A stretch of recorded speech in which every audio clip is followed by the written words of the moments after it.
At 5 a.m. on March 24th, 1998, Ron Bradley woke up on a luxury cruise ship somewhere in the Caribbean. He walked toward the balcony door and saw his 23-year-old daughter, Amy, sitting outside. She looked calm. She looked completely fine. He said a few words to her. She responded. He smiled and went back to sleep. 1 hour later, she was gone. No scream, no struggle, no note, no goodbye. Her sandals were still sitting by the door, her cigarettes untouched on the table, her wallet, her ID, every single thing she owned, left behind. Amy Bradley did not walk off that ship on her own terms. Something happened to her. And more than 25 years later, nobody has been held accountable. Before we get into this, if you are new here, hit subscribe and turn on notifications. We drop a new case every week, and you do not want to miss what is coming. Now, let's get into Amy's story. Amy was 23 years old, athletic, outgoing, full of life. She loved music, she loved her family, and in March of 1998, she boarded the Rhapsody of the Seas cruise ship with her parents, Ron and Iva, and her younger brother, Brad, for what was supposed to be a dream vacation through the Caribbean islands. By all accounts, the trip had been perfect. The family was happy, relaxed, and close. Nothing about those first few days suggested anything was wrong. But on the night of March 23rd, Amy and her brother Brad went dancing at one of the ship's nightclubs. Witnesses said she was happy, dancing freely, enjoying herself. She had been spending time with members of the ship's live band throughout the cruise. One member in particular had shown what people later described as unusual interest in her. At some point in the early hours of the morning, Brad got tired and headed back to the cabin. Amy decided to stay. That was the last time her brother ever saw her. When Ron Bradley woke up at 5 a.m. and saw Amy on the balcony, he had no idea those would be the last moments he would ever spend with his daughter.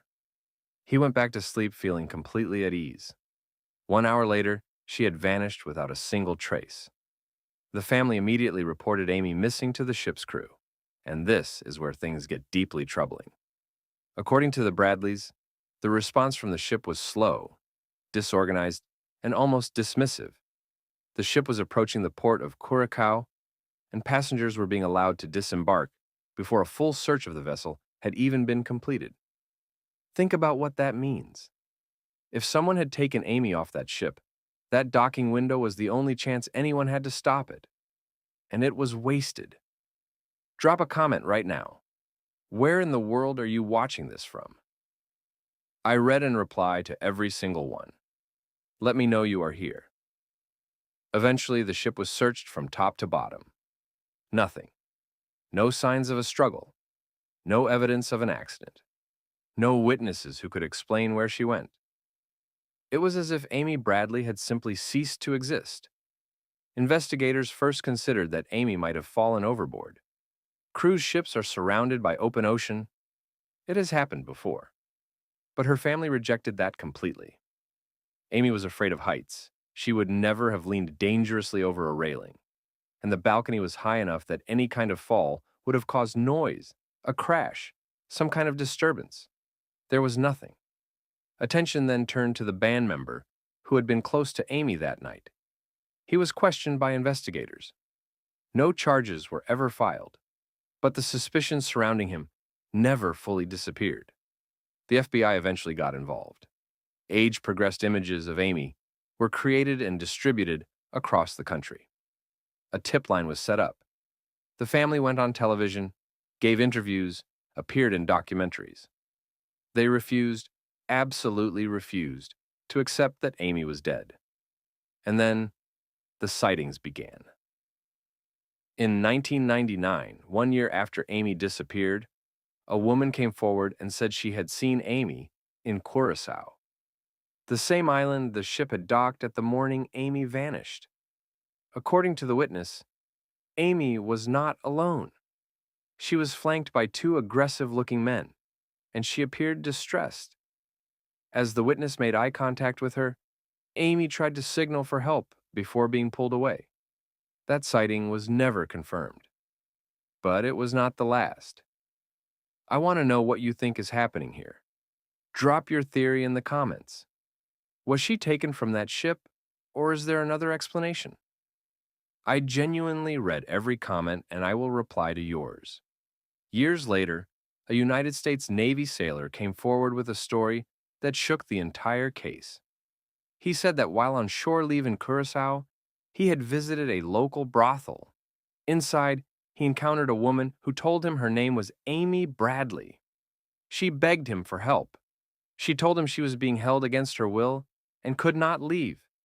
He had no idea who Amy Bradley was. He did not report the encounter until later, and by the time investigators followed up on the lead, she was gone again. Gone again.